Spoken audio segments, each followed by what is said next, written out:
Hey guys, here in front of me is the VFC Scar. Now, this is the STD version, and I just got it for myself from my own CQB weapon. So, this is my perspective on something that I'm planning on owning. So, when I first pulled it out, first thing I thought is, man, this is light. Now, I'm used to running an SR10, which is probably about a few inches longer.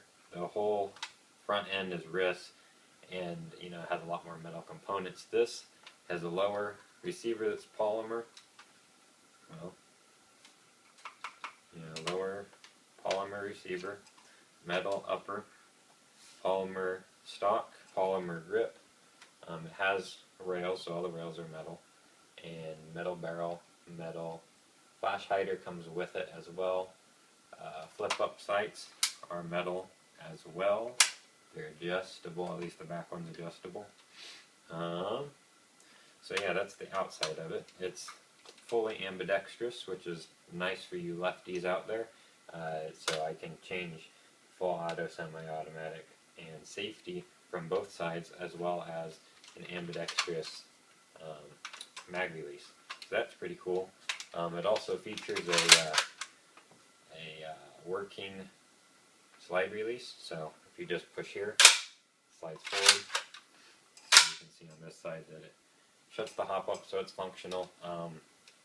Not really sure why you need that, but if you did want it and you want that sound, then the higher end guns will do that for you. Now, this retails for about $390, I believe. I got it for way cheaper than that through careful shopping and a lot of trades back and forth. I actually didn't trade for this one. I bought this one online somewhere.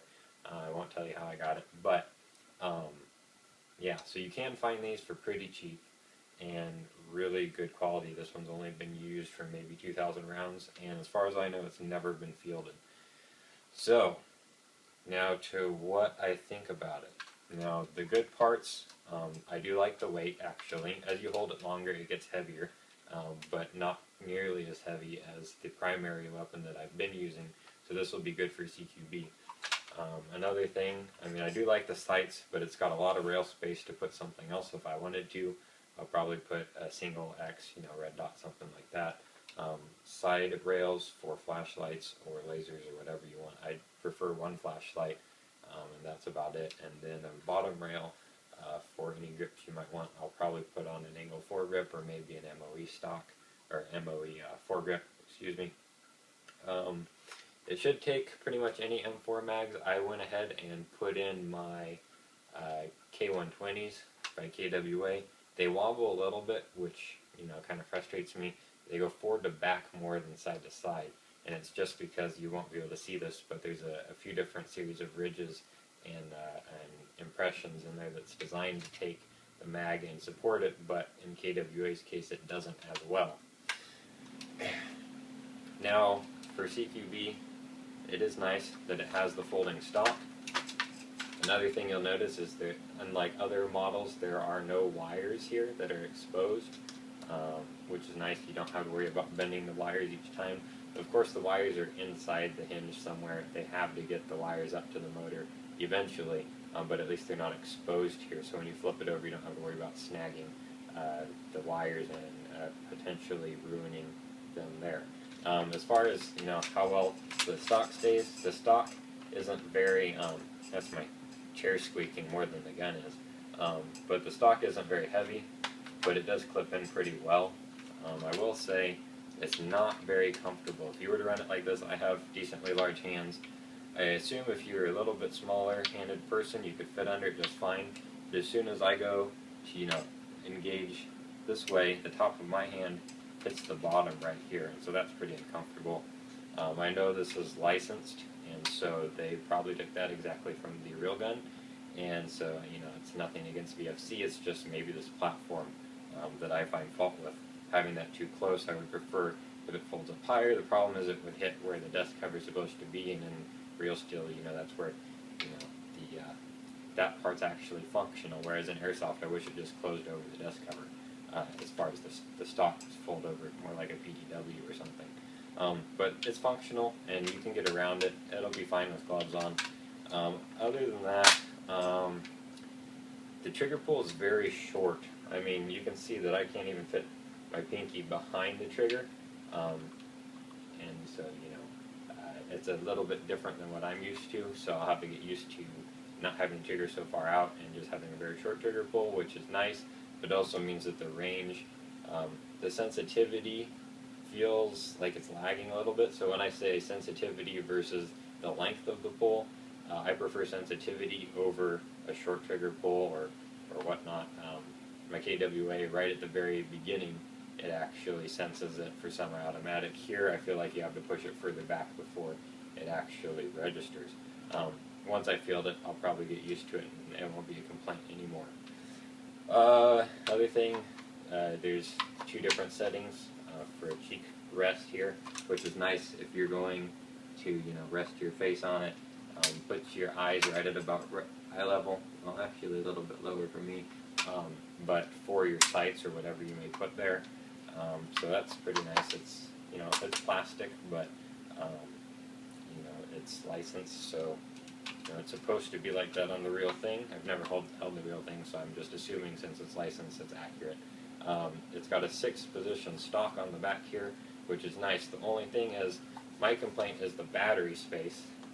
Now, is this pin that you push across, it's kind of hard to get out. You got to make sure that you don't lose it because it's got ridges in it and a little machined slot in it, so it's supposed to push in and stay. I'm worried about that actually staying. The other thing is the battery. You can see how thin this back stock is. So your options for batteries are very slim, not to be not to be funny or anything, but you got to pick something very thin. So I use lipos. I just have my my single.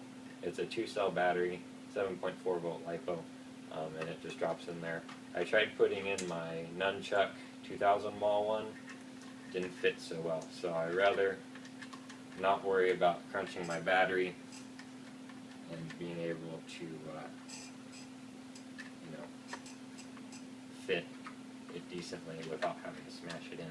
The other thing is this fuse uses what looks like a car fuse, one of the 2-prong 25 amp fuse, which is different than a lot of the other inline fuses. I'm not sure one way or the other does the same job. I actually prefer the 2-prong fuses for cars, so it's kind of interesting to see one of these in a gun.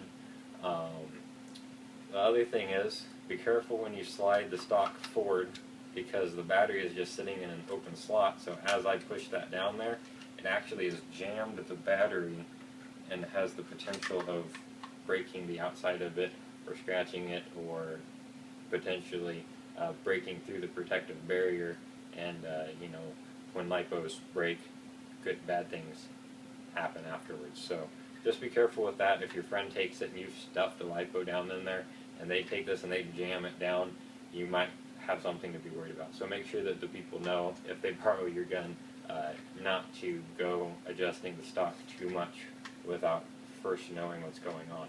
The other thing is, at the end, you won't be able to see it.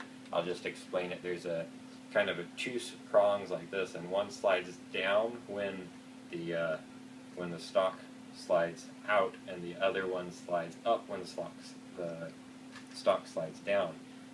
The problem with this is that if one of your wires gets caught in between one of these 2 prongs, it's either going to get smashed up or smashed down, and that worries me. So I'm going to set my stock where I want it before I put the battery in, drop the battery in, put this on, put the bolt through, and then leave it for the rest of the day, and then be kind of finicky about who actually touches this gun.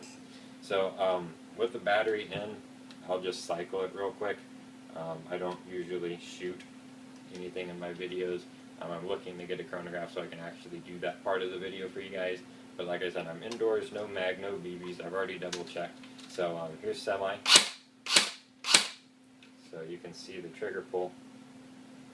It's quite a long ways, all the way till it's almost touching, and then it goes. So that's what I meant, trigger pull length versus sensitivity. Overall, it's kind of a short length, but then it actually has to hit the back of the trigger guard here for it to actually fire. And then full auto, so it sounds like it's pretty loud. It should keep up with pretty much any of the top guns on the market as far as rate of fire go. That'll be proven once I'm out there on the field. One more thing that I wanted to point out, you have a sling mount here, sling mount here, sling mount here, sling mount here, sling mount here, and a sling mount here. So, you know, left and right handed, you can do whatever you want. So, this is the VFC SCAR. You know, a lot of people mentioned that they wanted this one, and I ended up getting one, so I'm reviewing it, so if you guys get a chance to get it one, you'll know what you're getting into. So I'll report back later after I fielded it. Should be 2 days now, and then I get to field this thing. So looking forward to that, and then I'll let you guys know how that went. So thanks for watching. If you have any questions, post below. Otherwise, you know, like this video, subscribe, whatever you want to do. Hope this was helpful. Thanks for watching.